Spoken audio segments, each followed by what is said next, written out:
السلام عليكم ورحمة الله.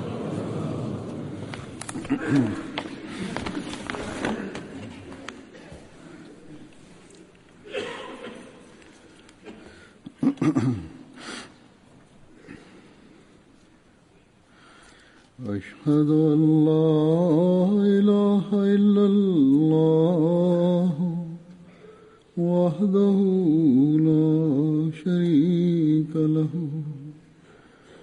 وأشهد أن محمدًا عبده ورسوله أما بعد فأعوذ بالله من الشيطان الرجيم بسم الله الرحمن الرحيم الحمد لله رب العالمين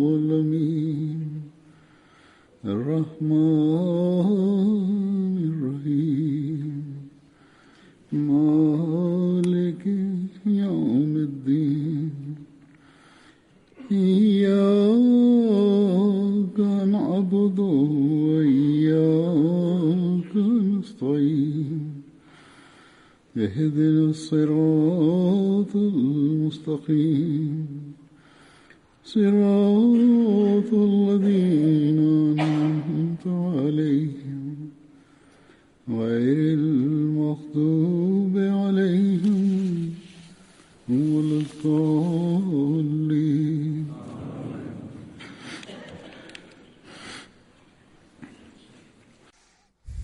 Der heilige Prophet Muhammad sallallahu alaihi wasallam hatte einen Gefährten, er gehört zu den ersten, Ammar bin Yasir. Sein Vater, Hazrat Yasir, war aus Jemen und seine zwei Brüder Haris und Malik, mit ihnen zusammen, kamen nach Mekka, um einen seiner Brüder zu suchen. Haris und Malik gingen zurück nach Jemen und Hazrat Yasir blieb in Mekka und machte sich dort sesshaft und hatte einen Kontakt mit Abu Huzaifa und seine Sklavin Sumayya wurde mit ihm vermählt und durch ihn wurde Ammar geboren. Also bis zum Tod von Abu Huzaifa blieben Ammar und Yasir bei ihm. Als der Islam kam, nahmen Hazrat Yasir, Sumayya und Ammar und der Bruder Abdullah bin Yasir den Islam an. Ammar bin Yasir erzählt, ich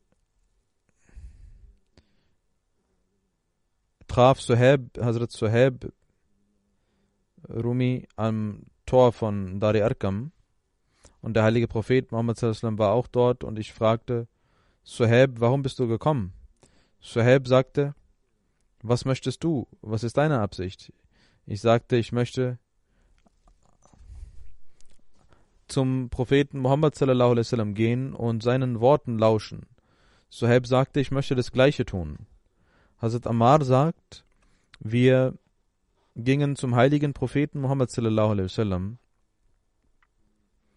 Er erzählte uns über den Islam und wir nahmen den Islam an und wir blieben bis zum Abend dort und machten uns versteckt auf dem Weg aus Dar Arqam. Als Hazrat Ammar und Hazrat Suhaib den Islam annahmen, damals gab es etwas mehr als 30 Menschen, die den Islam angenommen hatten. In einer Überlieferung von Sahih Bukhari heißt es, Hazrat Ammar bin Yasir sagte, ich sah den heiligen Propheten Muhammad sallallahu alaihi wasallam damals, als nur 2 Sklaven und 2 Frauen und ein Abu Bakr Siddiq mit ihm waren.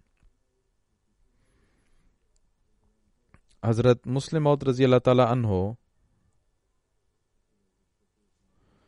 erzählt über diese Sahaba und sagt, dass Allah aus den sehr angesehenen Familien von Mekka die Möglichkeit gab, dem Islam zu dienen, als auch aus den armen Menschen, die großartige Dienste leisten. Und schaut, Hazrat Ali war ein sehr angesehener Mensch, Hazrat Hamza ein sehr angesehener Mensch und Hazrat Umar ebenso ein sehr angesehener, aus einer sehr angesehenen Familie, Hazrat Usman ebenso. Dann gab es Zaid, Hazrat Bilal, Samra, Khubab, Suhaib, Amir, Ammar, Abu Fuqeha, die als arm galten. Es gab Menschen aus großen, reichen Familien, die dem Koran dienten, als auch aus armen, einfachen Familien.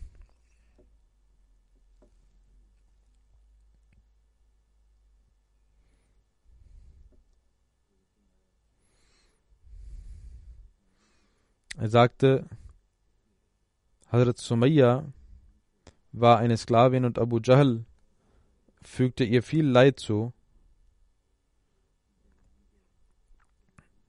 Aber als man sah, dass man ihren Glauben nicht bewegen konnte, da stach Abu Jahl sie in ihren Schambereich und ermordete sie. Und auch Ammar fügte man Leid zu, indem man ihn in der Wüste auf dem heißen Sand legte. Urwa bin Zubair erzählt, in der Geschichte heißt es, dass Ammar bin Yasir in Mekka zu den schwachen Menschen gehörte, dem man Leid zufügte, damit er seinen Glauben ablegen möge. Und die armen, schwachen Menschen, über die im Heiligen Koran auch die Rede ist, das waren die Menschen, die in Mekka keine Stämme hatten und deswegen keinen hatten, der ihnen Zuflucht gab, die keine Kraft und Macht besaßen. Und die Quraysh fügten ihnen viel Leid zu, damit sie ihren Glauben ablegen mögen. Und genauso erzählt Umar bin al-Hakam, dass Suhaib, Abu Fuqeha, Ammar bin Yasir so viel Leid zugefügt wurde, dass aus ihrer Zunge solche Dinge kamen, die sie nicht die sie nicht sagen wollten, aber die Feinde fügten ihnen Leid zu, damit sie gewisse Dinge sagen sollen. Dann heißt es in einer Überlieferung, Muhammad bin Gar bin Razi erzählt, dass eine Person ihm sagte, dass er, Ammar bin Yasir, eine Hose sah und dort sah er viele Wunden. Ich fragte, was ist passiert? Als Ammar erzählte, dieses Leid wurde mir zugefügt, was die Quraysh mir in der Mittagshitze zufügten. Amr bin Mahmun sagt, dass die Muschrikin, die Götzendiener, Ammar mit dem Feuer verbrannten. Und der heilige Prophet Muhammad sallallahu alaihi wasallam sagte, O Feuer, sei wie Abraham kalt auf Ammar und sei ein Friede für Ammar.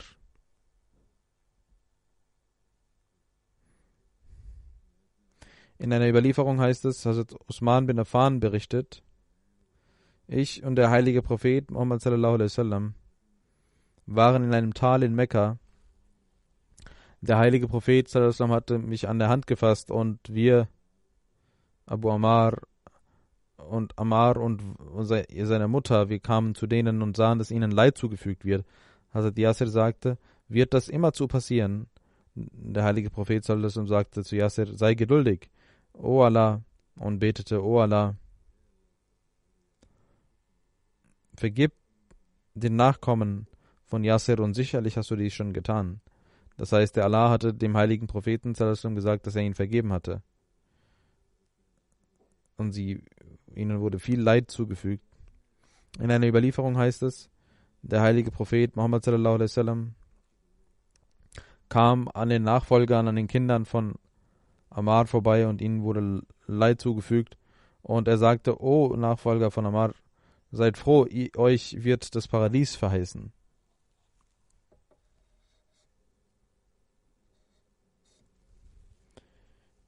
In einer Überlieferung heißt es, dass er bei den Kindern von Yasser vorüberging. Und Abu Musa sagt, dass es 7 Menschen gab, die den Islam annahmen. Als allererstes der heilige Prophet Muhammad sallallahu alaihi wasallam, Hazrat Abu Bakr, Hazrat Ammar, seine Mutter, Hazrat Sumayya, Hazrat Suhaib, Hazrat Bilal und Hazrat Miqdad. Und Allah hatte durch Abu Talib für den Schutz gesorgt und durch Abu Bakr und seinem Volk. In den Überlieferungen gibt es auch, was die Anzahl angeht, verschiedene, kann auch fehlerhaft sein. Es gibt auch einen Bericht, dass 30 Menschen schon den Islam angenommen hatten. Und in dieser Überlieferung heißt es, dass es diese 7 waren. Oder zumindest die man kannte und denen Leid zugefügt wurde. Und er berichtet, dass Hazrat Abu Bakr durch sein Volk beschützt wurde. Und diejenigen, die übrig blieben, wurden von den Götzendienern gelyncht. Und außer Bilal gab es keinen von ihnen, der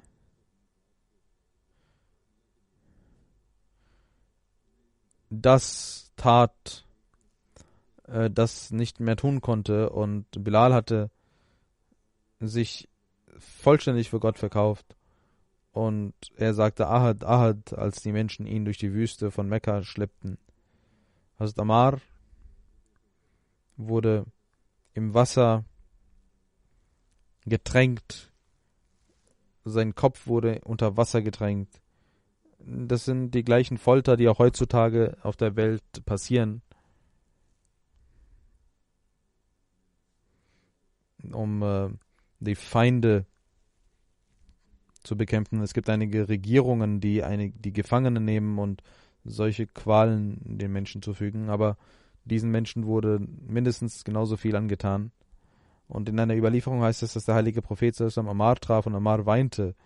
Und der heilige Prophet sallallahu alaihi wasallam wischte die Tränen aus seinen Augen weg und sagte, die Kuffar haben dich festgenommen und dich getränkt und dann hast du das und jenes gesagt. Wenn sie das noch einmal tun, dann sag das Gleiche. In Sirat Ratun Nabiyin und anderen Überlieferungen hat Hazrat Mirza Bashir Ahmad Sahib dies erläutert und gesagt, dass Ammar und sein Vater Yasser und seine Mutter Sumayya von Bani Makhzum, von denen sie versklavt worden waren, so viel Leid zugefügt wurde, dass man Gänsehaut bekommt, wenn man darüber liest. Und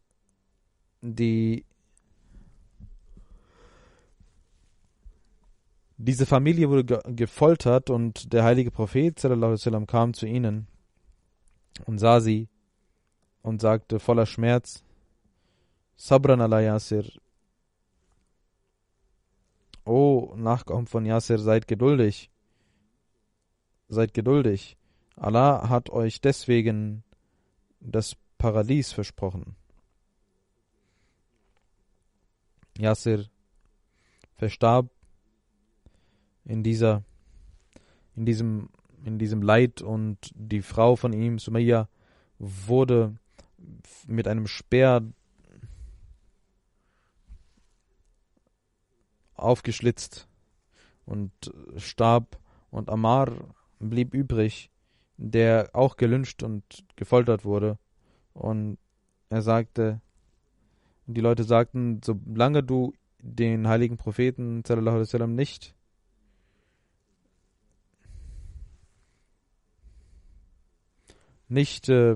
leugnest, werden wir dich nicht loslassen. Und Ammar sagte etwas, um frei zu kommen, was nicht in Ordnung war, und sie ließen ihn frei, und Ammar kam zum heiligen Propheten und weinte und sehr stark, und der heilige Prophet fragte, was ist passiert? Er sagte, oh Prophet Allahs, ich bin gestorben.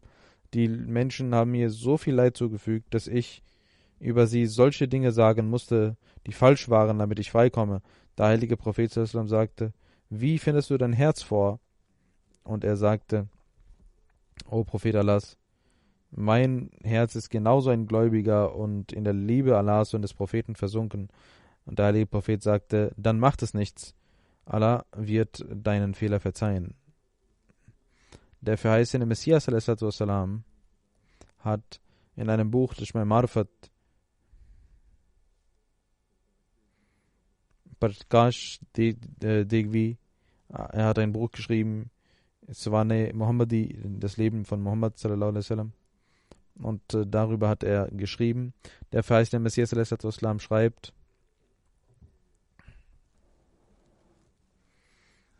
und er mahnt die Jamaat, dass dieses Buch gelesen werden soll. Es hat ein Nicht-Muslim geschrieben. Und er sagte, dass das die Zusammenfassung ist von den Brahmo-Quellen. Und dort heißt es, dass auf den heiligen Propheten sallallahu alaihi wasallam so viel Leid zugefügt wurde und die Menschen dies akzeptierten.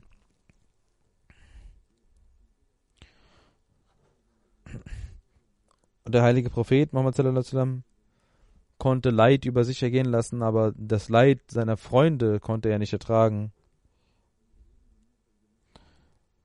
Und diese Menschen nahmen sie mit in den Dschungel und in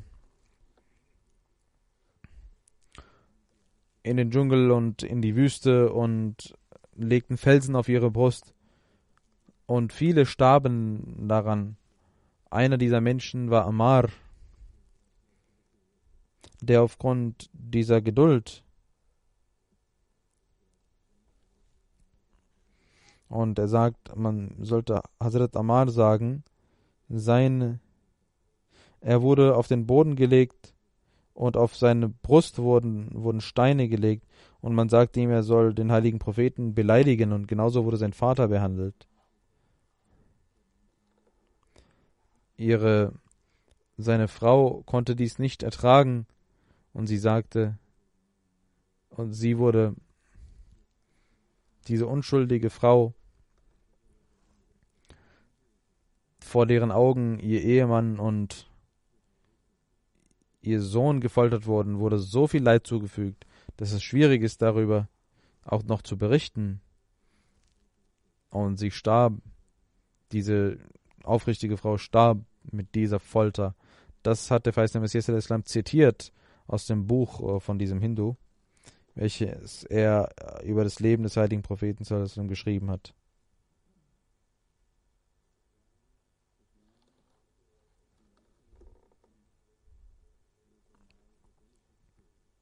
Sufyan berichtet, dass Hazrat Ammar der Erste war, der zu Hause eine Moschee errichtete. Hazrat Ammar bin Yasir kam nach Medina und blieb bei Mubashir bin Abd Munzir. Der heilige Prophet sallallahu alaihi wasallam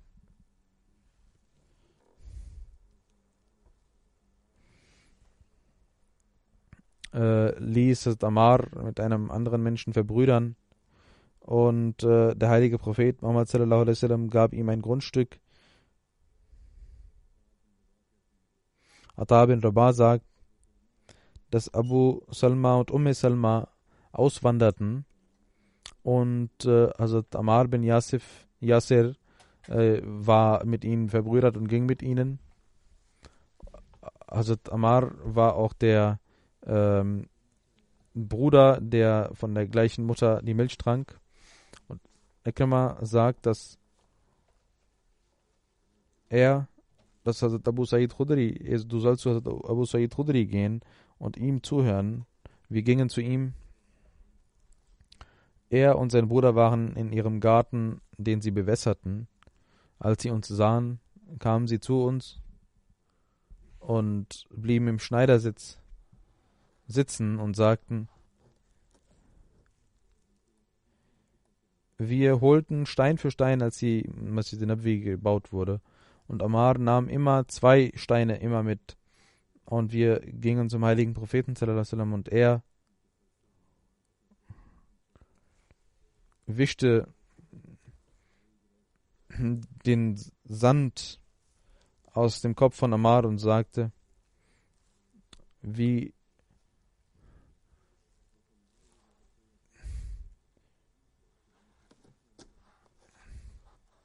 schlimm ist es, dass die Menschen ihnen versuchen werden, Leid zuzufügen. Abdullah bin Abi Husail überliefert, dass der heilige Prophet sallallahu alaihi wasallam seine Moschee baute und auch Hazrat Ammar nahmen die Steine und Hazrat Ammar sagte, Nahnu Muslimuna Abdani ilal Masajida, wir sind Muslime, die Moscheen bauen. Auch der heilige Prophet sallallahu alaihi wasallam sagte dies und Hazrat Ammar war auch krank. Und einige Menschen sagten, Ammar wird heute sterben, weil er so viel arbeitet und krank ist. Und der heilige Prophet sallallahu alaihi wasallam nahm die Steine aus der Hand von Ammar und sagte, du sollst dich ausruhen. Auch im Zustand großer Schwäche und Krankheit wollten diese Menschen nicht.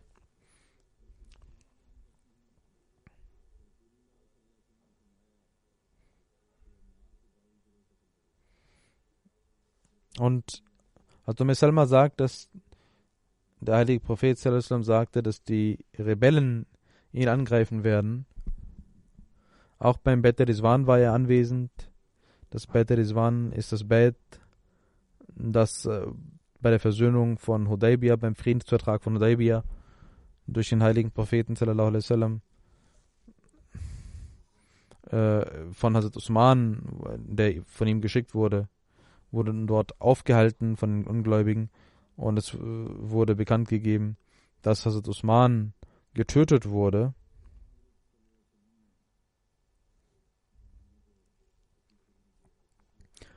Und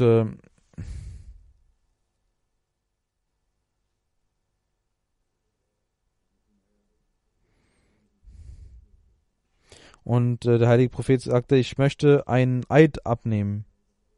Niemand wird seinen Rücken zeigen und wird sein Leben opfern bis zuletzt und wird diesen Ort nicht verlassen. Die Gefährten wollten unbedingt diesen Eid leisten. Als das Beit stattfand, hatte der heilige Prophet sallallahu alaihi wasallam seine linke Hand auf die rechte gelegt und sagte, das ist die Hand von Usman. Denn wenn er hier gewesen wäre, wäre er nicht zurückgegangen. Und später erwies sich diese Nachricht als falsch, dass Usman kam. Aber dieser Eid fand statt, dass wir unser Leben dahin geben werden, aber auf jeden Fall das nicht auf uns ruhen lassen. Also Usman war als Botschafter gegangen und es kann nicht sein, dass er getötet wurde. In einer Überlieferung heißt es, Hazrat Hakam bin Utayba überliefert, dass der heilige Prophet sallallahu alaihi wasallam, als er nach Medina kam,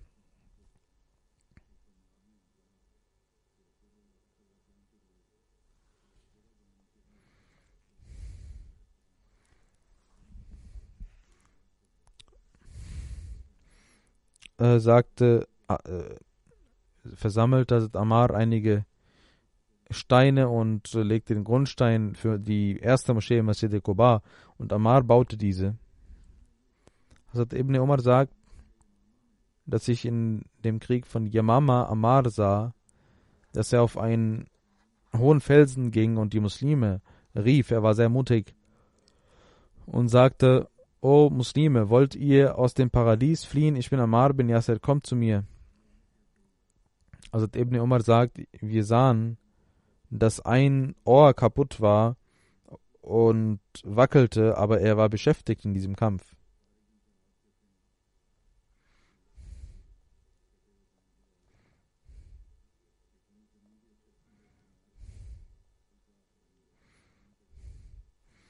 Und ein Mensch verspottete ihn, dass er nur ein Ohr hätte.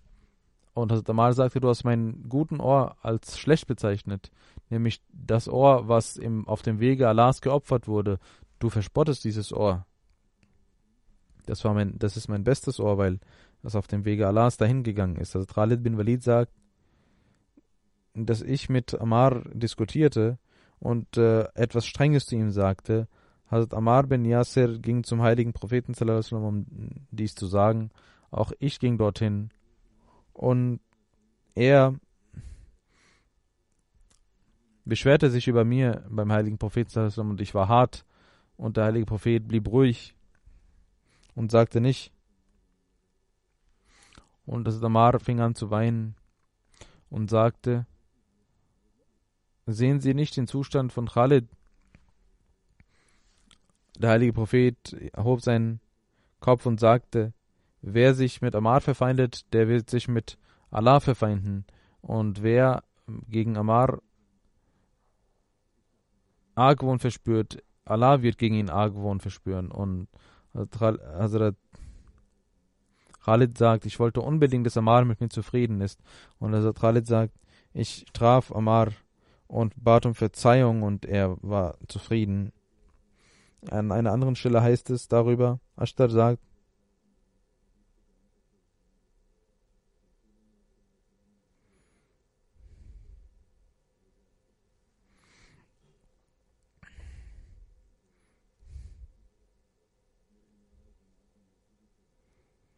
und Ammar bin Yasser war in einer Mission anwesend und ein Haus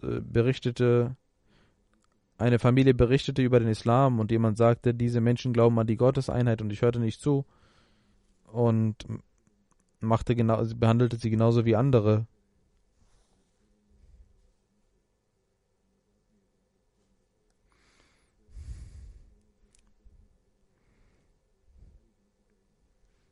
Und als Ammar sah,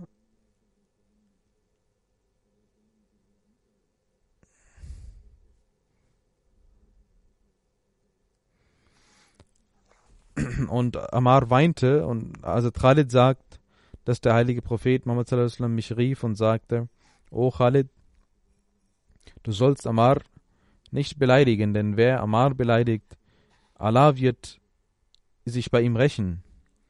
Und wer Argwohn gegen Ammar verspürt, Allah wird gegen ihn Argwohn verspüren. Und wer Ammar als dumm bezeichnet, der wird von Allah als dumm bezeichnet. Hazrat Ali berichtet, dass ich beim heiligen Propheten saß, als Ammar bin Yasser um Erlaubnis bat. Der heilige Prophet gewährte ihm dies und sagte, ein reiner Mensch ist da, herzlich willkommen.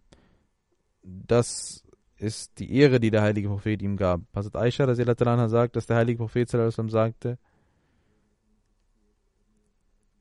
wann immer Ammar zwei Dinge tun durfte, hat er immer das getan, was der Führung und Rechtleitung entsprach.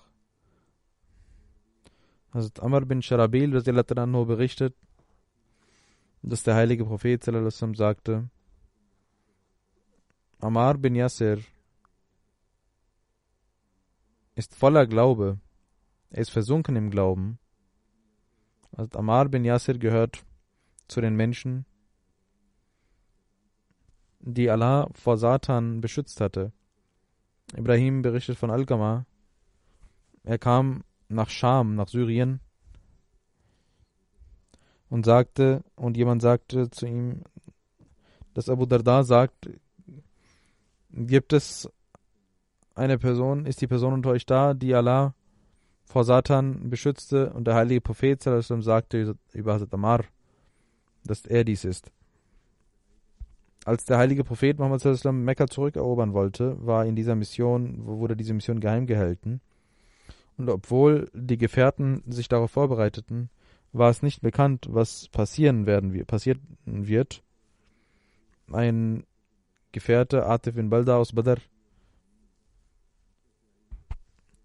sagte zu einer Frau aus Mekka in seiner Naivität, schickte er einen Brief nach Mekka, wo alle Informationen drin waren. Und der heilige Prophet Muhammad sallallahu alaihi wasallam erfuhr dies von Allah, dass dies passiert ist. Und der heilige Prophet sallallahu alaihi wasallam schickte Hazrat Ali mit 2, 3 Menschen, auch Ammar bin Yasir, hinter diese Frau, um diesen Brief zurückzuholen. Über dieses Ereignis sagt Hazrat Khalif Masih Awwal, dass Sarah, eine Frau aus Mekka, die in der Familie Bani Hashim wohnte, in diesen Tagen, wo der heilige Prophet sallallahu alaihi wasallam Mekka zurückerobern wollte, kam sie nach Medina zum heiligen Prophet sallallahu alaihi wasallam und der heilige Prophet fragte sie: Bist du als Muslima gekommen? Sie sagte: Nein, ich bin nicht als Muslima gekommen, sondern ich bin bedürftig und ihre Familie hat mich immer beschützt. Deswegen bin ich zu ihnen gekommen, damit man mir helfen möge. Der heilige Prophet sallallahu alaihi wasallam sagte zu den Menschen, dass sie helfen sollen, und sie gaben ihr Kleider und sie ging zurück. Als sie zurückgehen wollte, gab Hatif, welcher einer der Badr-Gefährten war, ihr 10 Dirham und sagte: Ich gebe dir einen Brief, gib diesen Brief an die Mekkaner. Und sie war einverstanden und nahm diesen Brief mit. In diesem Brief hatte Hatib den Mekkanern gesagt, dass der heilige Prophet sallallahu alaihi wasallam Mekka angreifen will und seid bedacht und wachsam. Und sie hatte erst Medina verlassen, als der heilige Prophet Muhammad sallallahu alaihi wasallam durch Offenbarung Gottes dies erfuhr, dass sie einen Brief mitgenommen hat. Und der heilige Prophet sallallahu alaihi wasallam schickte sofort Hazrat Ali mit Ammar und einigen Gefährten, um den Brief zurückzunehmen. Und wenn sie dies nicht tut, dann sie zu töten. Und diese Menschen gingen weg und trafen diese Frau und sagten: Gib uns diesen Brief. Und sie sagte: Nein, ich habe keinen Brief. Ich schwor, ich habe keinen Brief.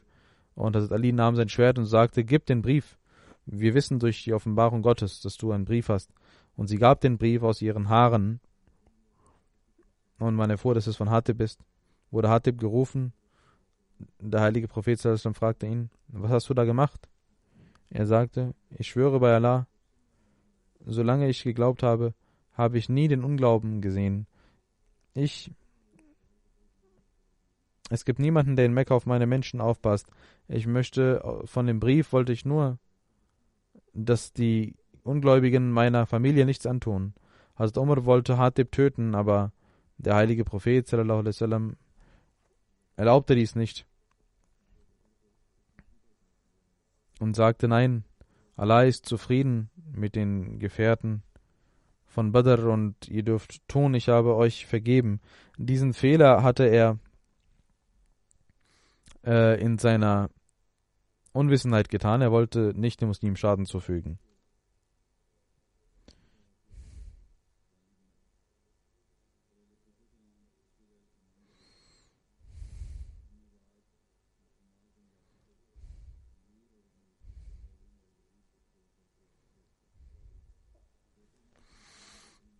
Und Ibn Masud hatte das System von Baitul Mal in seiner Hand, und beide Gefährten gehören zu den erhabenen Gefährten des heiligen Propheten, die in den Badr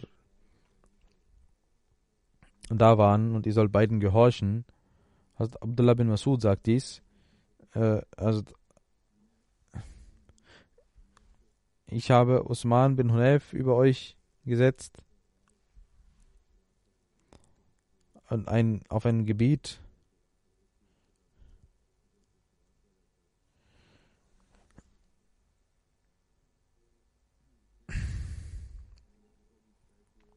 Aufgrund von einer Beschwerde von Kufa hat Hazrat Umar Ammar bin Yasser suspendiert und fragte ihn, als er ihn suspendiert hatte, bist du unzufrieden? Und er sagte, ja, als sie mich zum Zuständigen machten, war ich auch nicht zufrieden, aber ich habe ihnen gehorcht, und als auch sie mich abgesetzt haben, war ich auch unzufrieden, aber ich habe gehorcht. Es ist richtig, aber ich bin ruhig geblieben und habe gehorcht, auch als er suspendiert wurde. Und als Umar ihn selbst fragte, sagte er die Wahrheit.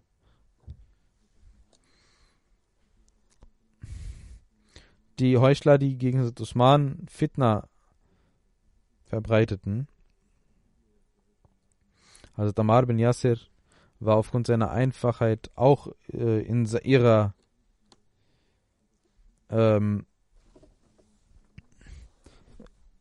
wurde von ihnen beeinflusst, obwohl er aber nichts machte. Hazrat Rimsi Sandi, der daran sagt, es gab 3 Personen aus Medina, die mit ihnen waren. Muhammad bin Abi Bakr, der Sohn von Abu Bakr, und die Historiker sagen, dass er respektiert wurde aufgrund von seinem Vater, und er dachte, dass er vielleicht auch ein sehr ehrenvoller Mensch ist, aber er hatte überhaupt keinen Rang und hatte auch nicht die heiligen Propheten gesehen, und auch später hatte er nichts wirklich mit dem Glauben und Islam zu tun. Während der Hijjatul Wida wurde er geboren, und er war ein Säugling, als der heilige Prophet verstarb.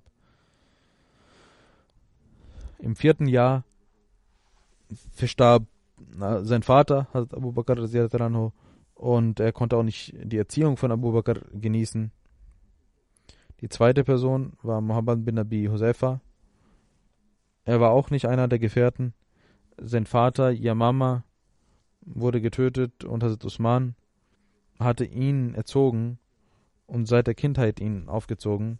Als Hazrat Usman zum Kalifen wurde, wollte er ein Amt haben, und Hazrat Usman weigerte sich und er sagte, ich möchte rausgehen und arbeiten. Hazrat Usman gewährte ihm dies, und er ging nach Ägypten. Dort traf er die Gefährten von Abdullah bin Sabah und fing an, die Leute gegen Hazrat Usman zu hetzen. Als die Ägypter Medina angriffen, war er mit ihnen und ging dann zurück. Und während der Fitna war er nicht in Medina. Die dritte Person war Ammar bin Yasser. Er war einer der Gefährten. Und warum wurde er überredet? Weil er von der Politik nichts wusste. Als Hazrat Usman ihn nach Ägypten schickte, um zu berichten, hatte Abdullah bin Sabah ihn empfangen und ihn gegen den Gouverneur von Ägypten aufgebracht. Und da dieser Mensch einer war, der in den Tagen seines Unglaubens gegen den heiligen Propheten war und erst nach dem Sieg über Mekka den Islam annahm, deswegen wurde Ammar überredet gegen ihn. Und aufgrund der Liebe zum heiligen Propheten wurde er von den Feinden angestachelt und dachte, dass er vielleicht kein richtiger Muslim war. Jedenfalls nach diesem Argwohn gegen den Gouverneur wurde er auch gegen Hazrat Usman aufgebracht, aber er nahm nicht an dem Unfrieden teil, obwohl beim Angriff von Medina er in Medina war, machte er nichts, er blieb ruhig zu Hause sitzen und hat nichts gemacht, auch weder geholfen noch hat er sie unterstützt, die Feinde. Das ist eine Schwäche natürlich, dass er sie nicht aufhielt, aber trotzdem half er den Ungläubigen auch nicht. Insofern hat er mit dem Unfrieden nichts zu tun. Während der Zeit von Hazrat Ali blieb Hazrat Ammar mit Hazrat Ali und nahm am Jang-e Jamal und Safin teil. Abdurrahman al-Salabi sagt, dass die Safin-Schlacht, dass wir mit Hazrat Ali waren.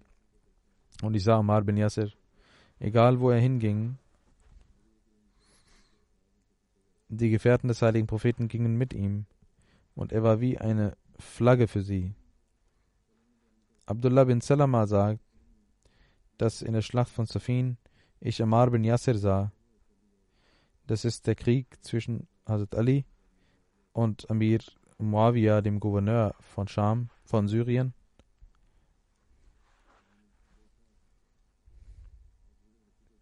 Ich sah, dass er alt geworden war, was Abdullah bin Salama sagt.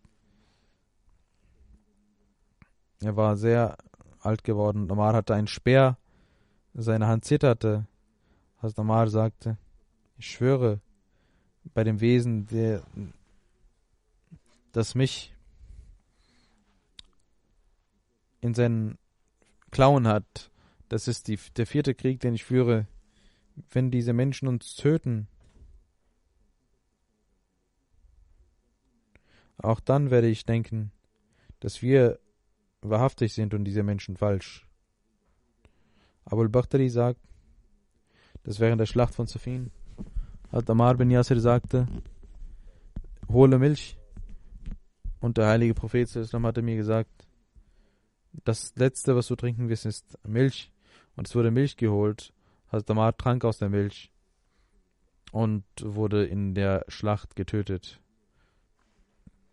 In einer Überlieferung heißt es, als man Milch holte zu Ammar, fing er an zu lachen und sagte, der heilige Prophet sallallahu alaihi wasallam hatte mir gesagt, das Letzte, was du trinken wirst, wird Milch sein. Und er war sehr glücklich, dass diese Prophezeiung in Erfüllung ging. Ammar sagte zu der Schlacht von Safin, der Durstige wird die Quelle erreichen. Ich werde heute meine Geliebten sehen, meinen heiligen Propheten sallallahu alaihi wasallam und seine Gruppe. Abdurrahman bin Absi erzählt von seinem Vater, dass Hazrat Ammar bin Yasir zu Safin ging und beim Euphrat sagte, wenn ich wüsste, dass es dir gefällt, dass ich hier aus dem Berg stürze, dann hätte ich dies getan. Und wenn ich wüsste, dass deine Zufriedenheit darin liegt, dass ich mich hier verbrenne im Feuer, dann hätte ich dies getan. O Allah, wenn ich wüsste, dass deine Zufriedenheit darin liegt, dass ich mich in das Wasser stürze und ertrinke, dann hätte ich dies getan. Ich möchte nur dein Wohlgefallen, deswegen kämpfe ich hier. Gib mir Erfolg und ich möchte dein Wohlgefallen. Hazrat Ammar bin Yasir wurde von Razia Muzni getötet und er gab ihm einen Speerstich und jemand tötete ihn durch Kopfschlag. Und sie gingen zu Muawiyah und sagten, ich habe ihn getötet, ich habe ihn getötet. Amr bin As, der mit Muawiyah war, aufgrund von Missverständnissen war er mit Muawiyah, aber er war fromm. Amr bin Alas sagte, ich schwöre bei Allah, beide streiten sich um das Feuer, denn dadurch, dass sie Ammar getötet haben und jeder sagt, ich habe ihn getötet, ihr beide kämpft um das Feuer. Also das Muawiyah hörte dies und als sie wegging, sagte Hazrat Muawiyah zu Amr bin As, das, was du gesagt hast, das habe ich nie gesehen. Die Menschen haben sich geopfert für uns und du sagst, dass sie ins Feuer gehören. Hazrat Amr sagte, ich schwöre bei Allah, es ist so. Ich schwöre bei Allah, du weißt es und ich weiß es, dass ich lieber vor 20 Jahren gestorben wäre, als dass wir so miteinander kämpfen. Hazrat Ammar starb in der Ära von Hazrat Ali, 37 Jahre nach der Hijra im Alter von 94 Jahren, 93 und 91 wird auch überliefert.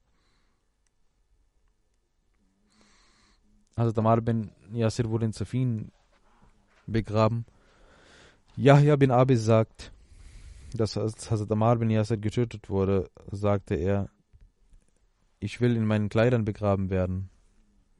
Hazrat Ali ließ Hazrat Ammar in seinen Kleidern begraben.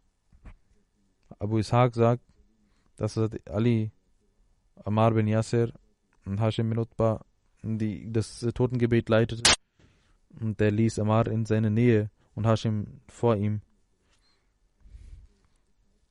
und sagte 5, 6 oder 7 Mal das Takbir. Das waren die Gefährten, die für die Wahrheit kämpften und für die Wahrheit starben. Möge Allah ihre Ränge erhöhen.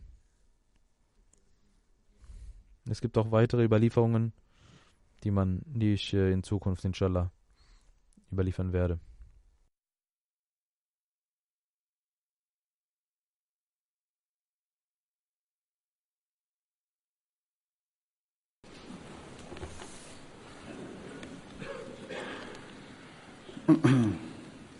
Alhamdulillah, alhamdulillah, nahmaduhu wa nasta'inuhu wa nastaghfiruh wa nu'minu bihi wa natawakkalu alayhi wa na'udhu billahi min shururi anfusina wa min sayyiati a'malina.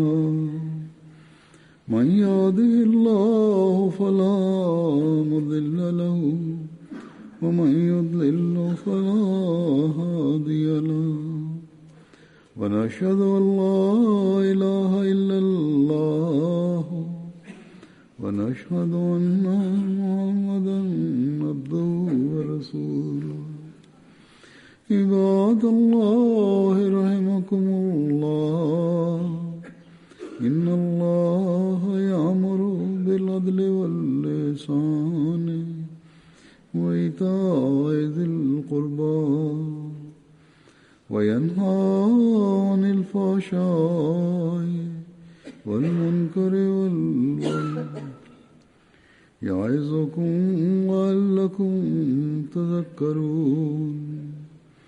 اذكروا الله يذكركم وادعوه يستجب لكم ولذكر الله أكبر.